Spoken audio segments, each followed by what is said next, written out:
January meeting. In this race, we've had a few changes. Back in January, we heard from Craig Bigley and Doug Smith. Doug Smith has since dropped out of the race. We do have with us today Gary Fickus, who is the incumbent. There is one other person in this race, and her name is Lisa Marie Watson Lawrence. She was invited but is unable to attend. So today we would like to offer Gary Fickus an opportunity to come speak to our club. Gary?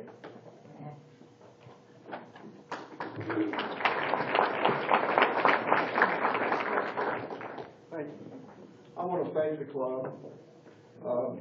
I started in 2006 in this room when I decided to run for county commission.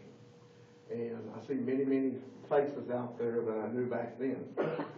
Let me tell you a little bit about Tarrant County and what I think is important and the issues I've tried to address in the last 6 years, 5.5.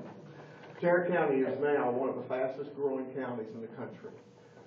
We grew over 400,000 people in the last decade. Currently, there's 1,000 people a week moving to Tarrant County right now as we speak. Financially, Tarrant County is one of 40 counties in the country out of 3,200 counties that has a AAA bond rating. As you know, that's a higher bond rating than the United States government. So, I have consistently worked to lower the tax rate. I have also consistently worked to work with the appraisal district to encourage them to quit raising valuations based on false premises. We want real evaluations and for them to stop doing that because all they're really doing is making it where we're increasing revenues, and that's not a good thing. I have never, ever supported a tax increase, nor have I ever voted for a tax increase. One of the biggest issues when I became commissioner was transportation in this area. We had major gridlock, and we still do in many, many areas. But I have tried to work with all the local elected officials, community groups, others that are citizens, business leaders to try to make change. With that unified effort, we have been able to get most of our major highways now under construction, and many, many other roads are also under construction. During the past year, I've spoken to over 150 groups, telling them and talking about transportation and the problems that we have in northeast Tarrant County. I've presented this information to every single city council in a formal setting as an agenda item. Another issue I think is very critical to Tarrant County is economic development. And when I talk about economic development, to me, the most important thing about that is that it be quality economic development. Quality economic development brings great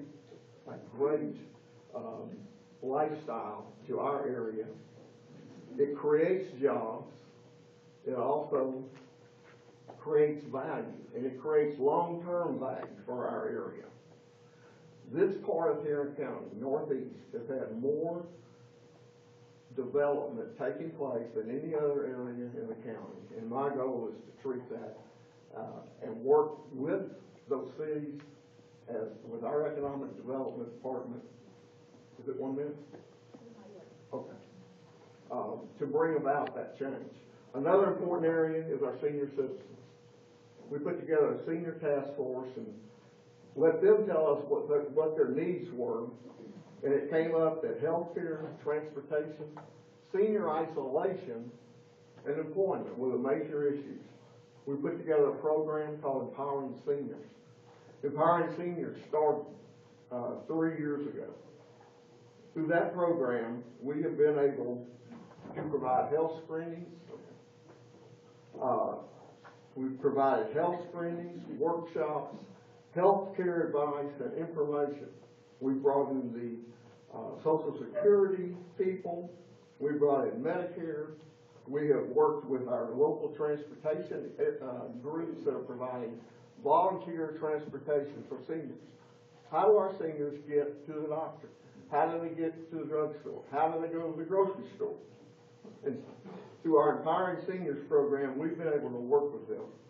We had 4 hospitals, 90 exhibitors, working with over 1,200 people that were at our last event. So, healthcare is another major issue here in Chatham County. John Peter Smith Hospital is our county hospital. The Commissioners Court controls that budget, and we've continued to lower their tax rate. Also, John Peter Smith is the only hospital in the state of Texas that does not provide ongoing care to illegal immigrants, and we're going to keep it that way. Thank you.